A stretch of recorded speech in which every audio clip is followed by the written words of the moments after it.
So can you transplant Eastern Red Cedar trees from your property and move them to a more desirable location? Well, today we're going to answer that question here on the homestead. So we're down here in our recreation area, I call it, okay? And I've got my tools with me. We're going to be working on this right here, which from here, I think roughly, if I'm looking at the camera right, all the way down is some Eastern Red Cedars that I transplanted for a privacy fence and a nature thing and just all of that a year to a year and a half ago. But first off, before we answer that question, I am going to go ahead and get this strip weed eated and cleaned up, and then we'll talk about it a little bit more. So y'all might be wondering why I did what I did and that kind of thing, and I'll try to explain a little bit throughout this video. But as you watch me clean this up, the gist of it is this is our recreation area. We do camping, we do barbecues, all that down here. And for years I wanted privacy, a privacy screen down here, but I didn't know what I wanted to do. I didn't want non-native trees like green giants, Leyland cypresses, that kind of thing. They would just look out of place. They grow so fast, they're short-lived, all that. I didn't want them. So, I mean, really, just one day, I was driving down our fence lines and stuff, and there's all kind of cedar, saplings 1 and 2 feet tall all over the place, hundreds of them. And I said, well, how about those? So I started looking into them as like a privacy screen, and it turns out they're perfect. They're native, the birds love them, they're long-lived, they live up to 100+ years. They're an evergreen, so you'll still have privacy year-round, all that. Now the funny thing is, growing up on the farm, we spent many hours getting rid of cedar trees because they're a pioneer tree, pioneer species, which means they're the first to take over a piece of land after you clear it out or anything like that. So what happens a lot of times is you end up with, an old pasture or something that's now a cedar tree thicket, and that's why people think of them as invasive. But under a managed condition like this, they can actually be really nice. So I'm really anxious to see how these work out over the next 5-10 years and that kind of thing. So I just weed eated the first 6 trees, and this is exciting for me because, like I say, most of them are a year and a half old, and I haven't mowed or weed eated this since, so they've kind of been hidden by the grass. I have come down here all the time and make sure they're living, but here's what you got, and you can see, so they're 5 foot off the fence line, and my whole goal was to make it so I can spray the fence line, keep that up, but have the trees here. So as they grow, I'm going to be vigilant about pruning them off this fence. But man, the amount they've grown in a year is just amazing. It's kind of unreal, actually. But you can see where I've sprayed over here. And any of these with the flags on them, so like right here, this was a replant. So when I planted all of these last spring, this one must have died. So I replanted this one in the fall. So we're now in the fall of the next year, so this one's a year old.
So just got done weed eating the trees, and like I say, it's kind of the first time I've really seen them too without the grass.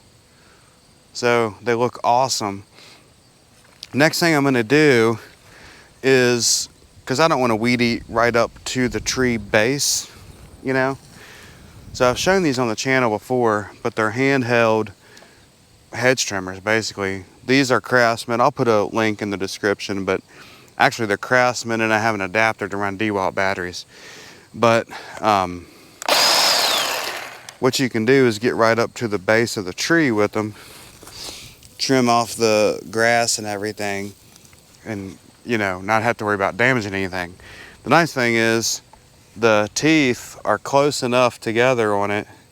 Well, they're far enough that you can cut some good stuff with it, but for like trees like this, they're close enough that you don't have to worry about like cutting the tree down or anything. So actually they would just touch the trunk and, you know, not do anything.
Let me show you how it looks. They've really grown a lot since I transplanted them only a year to a year and a half ago, which is kind of surprising. Usually trees kind of go into a transplant shock. But anyways, let me show you these. Right here you go. Also, I was surprised how well this strip mowed up. Now I did weed eat it, and then when I did all that, I mulched everything up with the push mower, but I was surprised how well that did, given that this hasn't been mowed in forever. You can tell where I spray the fence line. My idea is to, like I say, keep maintaining the fence line. I don't know if you can see the line now, but here's your trees. I mean, look at that. Very nice cedar. And actually, I measured these.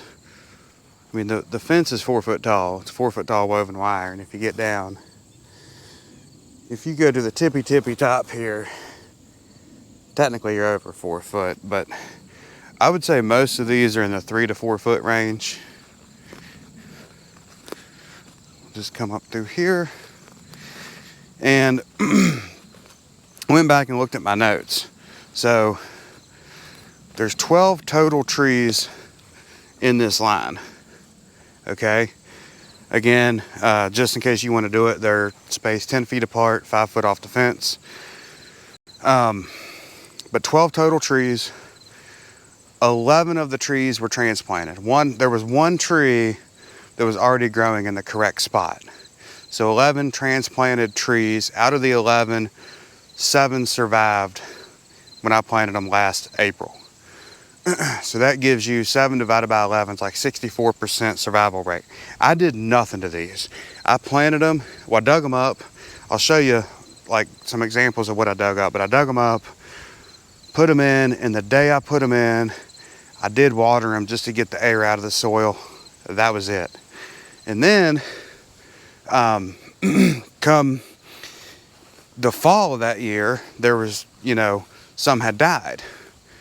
And you would think it would be 4, but I only see, you know, 11 minus 7 would be 4, but I only see 3 white flags.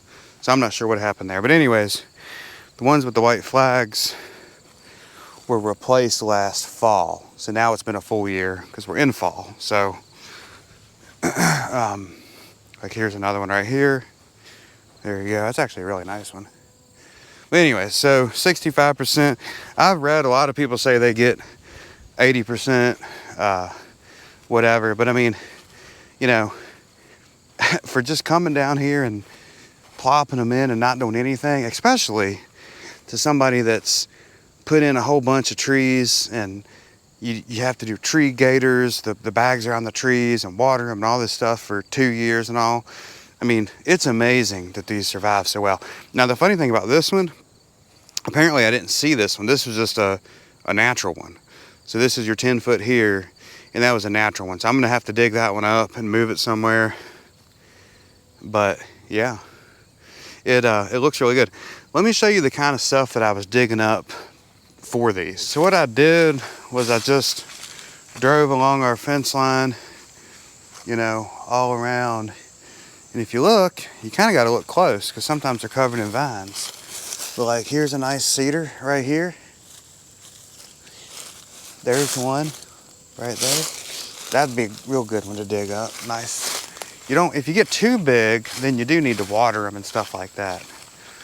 But just come across here. There's all kind of actual mature cedars in here too. Actually, I saw one today. I went in that fence line and there's a heck of a one. I'll show you that here in a minute. But like right there's a nice one that you could transplant. Right there's one.